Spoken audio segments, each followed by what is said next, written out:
Praise Lord जय मसीह की। इन संयम काल के दिनों में इस आध्यात्मिक मनन के लिए प्रभु यीशु हम सबको अपनी आशीष प्रदान करे। मेरे प्रियो, आज मनन के लिए मैंने कुछ पदों को चुना है। यहेजकेल नबी की पुस्तक और उसका 47वां अध्याय, और उसमें हम 1 से 5 तक एक बहुत सुंदर यहाँ पर एक दर्शन के बारे में पढ़ते हैं। और परमेश्वर का वचन यहेजकेल नबी को एक जगह लेकर गया जहां लिखा हुआ है 47 1 से 5 में, फिर वह मुझे भवन के द्वार पर लौटा ले गया और भवन की डेवड़ी के नीचे से एक सोता निकलकर पूर्व की ओर बह रहा था। भवन का द्वार तो पूर्वमुखी था और सोता भवन की दाहिनी ओर और वेदी की दक्षिणी ओर से निकलता था। मैं 3रा पद पढ़ूंगा। जब वह पुरुष हाथ में मापने की डोरी लिए हुए पूर्व की ओर निकला, तब उसने भवन से लेकर 1000 हाथ तक उस सोते को मापा और मुझे जल में से चलाया, और जल टखनों तक था। मेरे प्रियो, यहां पर हम एक दर्शन के बारे में वचन में पढ़ते हैं। और जब प्रभु का आत्मा यहेजकेल को ले गया एक जल के सोते के पास में, और जब वहां उस बहते हुए जल के 1000 हाथ नापकर उसे जब वहां चलाया, तो हम क्या पाते हैं कि जल टखनों तक था। आज हम जहां छोटे मोजे पहनते हैं शूज के अंदर, या जहां शूज की अपर कॉलर जहां पर आती है, वहां तक जल था। इस वचन का आज आपके और मेरे जीवन के लिए परमेश्वर एक हमें सिखाना चाहते हैं। इस वचन के द्वारा परमेश्वर हमको इन संयम काल के दिनों में कुछ बताना चाहते हैं कि वास्तव में परमेश्वर की इच्छा हमारे जीवन को लेकर क्या है। मेरे प्रियो, यहां पर प्रभु ये चाहते हैं कि हम एक आध्यात्मिक यात्रा में परमेश्वर के साथ में हम आत्मिक जीवन के अंदर तरक्की करें। आत्मिक जीवन के अंदर हमारे बढ़ोतरी होना चाहिए, क्योंकि आप अगर इस वचन को पढ़ेंगे आगे भी, तो केवल यहेजकेल को वहां पर टखनों तक के पानी तक नहीं रखा, लेकिन आगे अगर आप वचन पढ़े तो लिखा है, और उसने फिर 1000 हाथ मापकर मुझे जल में चलाया और जल घुटनों तक आ गया। उसके बाद और 1000 हाथ मापे और फिर जब जल कमर तक आ गया। आप कुछ समझ पा रहे इस वचन में परमेश्वर क्या कहना चाहते हैं? पहले टखनों तक, फिर घुटनों तक, और फिर कमर तक। क्यों किनारे से परमेश्वर गहरे जल की ओर यहां पर यहेजकेल को लेकर जा रहे हैं? मेरे प्रियो, परमेश्वर का यह वचन केवल इज़राइल की उस भविष्यवाणी के विषय में आज हमें संदेश नहीं देता है, लेकिन प्रिय मसीह भाई बहनों, यदि हम अपने जीवन के अंदर विचार करें तो आप सोचे कि आज हम कहां खड़े हैं। आत्मिक जीवन के अंदर, परमेश्वर के साथ अपने संबंधों के अंदर, पवित्र आत्मा के साथ चलने के अंदर हम कहां पर खड़े हैं? क्या हम टखनों तक के पानी में है? तो मैं इसको बड़े सरल रीति से कहना चाहता हूं कि कल एश वेडनेसडे था। इन दिनों में हमारे कई मसीह भाई बहन अलग अलग रीति से आध्यात्मिक जीवन में बढ़ने का प्रयास करते हैं, लेकिन मैं आपको यहां एक बात कहना चाहता हूं, केवल चर्च जाने से और वापस आने से अपने इन लेंट के दिनों को और संयम काल के दिनों को आप पूर्ण मत समझ लेना। चर्च की आराधना इन दिनों का एक महत्वपूर्ण हिस्सा है, लेकिन उससे बढ़कर भी हमारी एक व्यक्तिगत जिम्मेदारी है, और वो परमेश्वर यहां पर हमें बताना चाहते हैं। परमेश्वर एक यात्रा के लिए आपको निमंत्रण देना चाहते हैं। परमेश्वर आपको ये बात कहना चाहते हैं कि क्या इस आत्मिक जीवन में गहराई में जाने के लिए क्या तुम मेरे साथ चलोगे?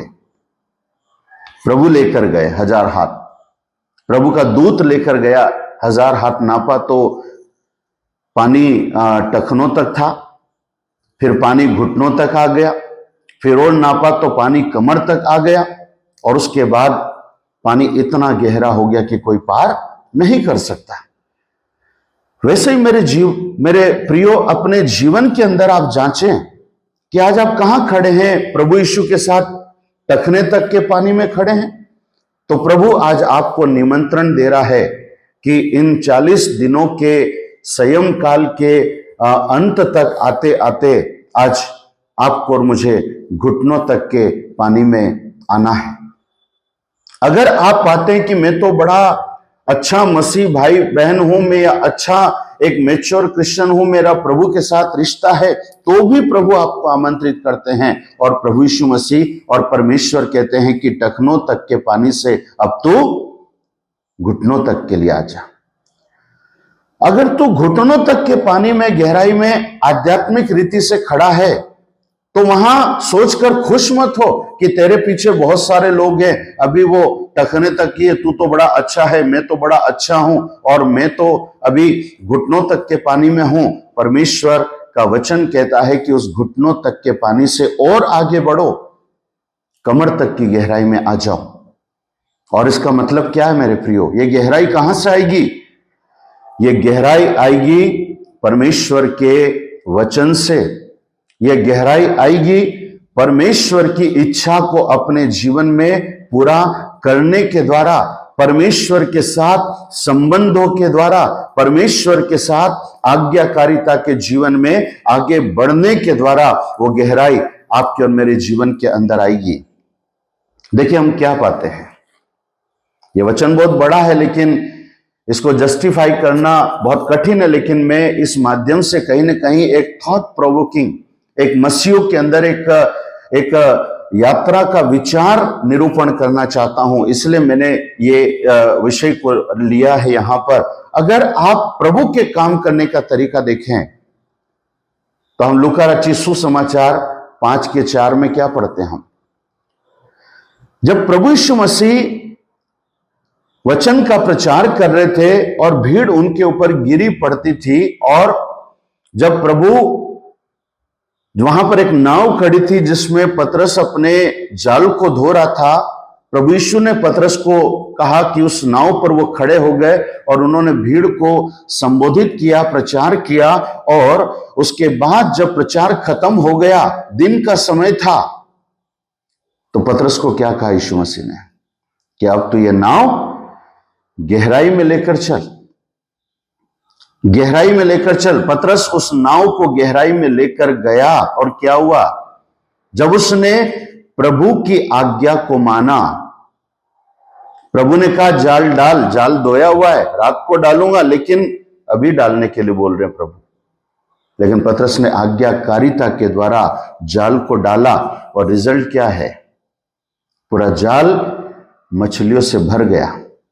मेरे प्रियो, जब हम प्रभु के साथ गहराई में जाएंगे, जब हम टखनों तक के पानी से घुटनों तक, घुटनों तक से कमर, और कमर से अथाह जल राशि में परमेश्वर के साथ यात्रा में जब हम शुरू हो जाएंगे,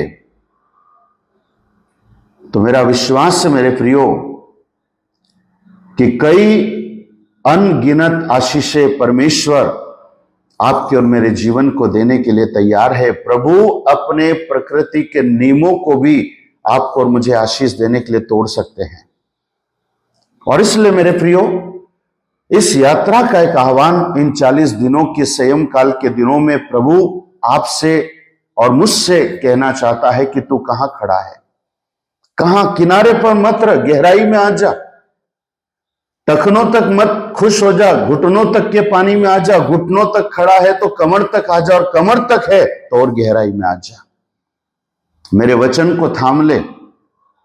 इन 40 दिनों में आप कोशिश करें मेरे प्रियो, पूरा नया नियम पढ़ने में मात्र 19 घंटे लगते हैं। अगर आप एक साथ पढ़ना चाहे, सारी किताबें पढ़ सकते हैं नए नियम की। केवल अगर आप 40 दिनों में 19 घंटों को डिवाइड करें तो आधे घंटे से भी थोड़े कम मिनट होते हैं। और आप पूरा नया नियम पढ़िए, आप पूरा मत्ती से लेकर प्रकाशित वाक्य तक पढ़िए और अपने जीवन के अंदर उन प्रभु की आज्ञाकारिता को आप लागू कीजिए। जाल डालने का बोला, जाल डाल दो, दिमाग नहीं चलाना। प्रभु ने जो आज्ञा दी है उसको मानो, और हर दिन जब आप वचन पढ़ेंगे, कोई न कोई कस्टमाइज आज्ञा प्रभु आपके लिए देगा। कोई न कोई आज्ञा प्रभु केवल आपके लिए देगा कि तुझे ये करना है, और आप वो करिए। मैं भी वही करता हूं, मैं भी वही करना चाहता हूं, मैं भी वही करूंगा। और देखिए प्रभु हमें कैसे आशीषित करता है। मेरे प्रियो, प्रभु हमें गहराई में चलने के लिए निमंत्रण देता है। क्या आप स्वीकार करेंगे? क्या आप टखनों से घुटने, घुटने से कमर तक चलने के लिए तैयार हैं? प्रभु हम सबको आशीष दे। प्रार्थना करें। महान परमेश्वर, अपने वचन के द्वारा हमें आशीष दीजिए पिता, कि इस निमंत्रण को हम, इस चुनौती को स्वीकार करें। केवल परमेश्वर हम एक फॉर्मेलिटी में नहीं, लेकिन वास्तव में इन संयम काल के दिनों में वचन की अगुवाई में चलने वाले, आत्मा के प्रकाश में चलने वाले, आज्ञाकारिता को अपनाने वाले एक सरल मसीह बनकर आगे बढ़ सके। सुनने वाले हर एक भाई बहन को अपनी आशीष दीजिए, प्रभु यीशु के नाम से मांगते हैं, आमीन। Praise the Lord. कोशिश करूंगा आने वाले दिनों में इसी सब्जेक्ट से रिलेटेड और भी चीजों पर मैं वचन रखूंगा। आमीन।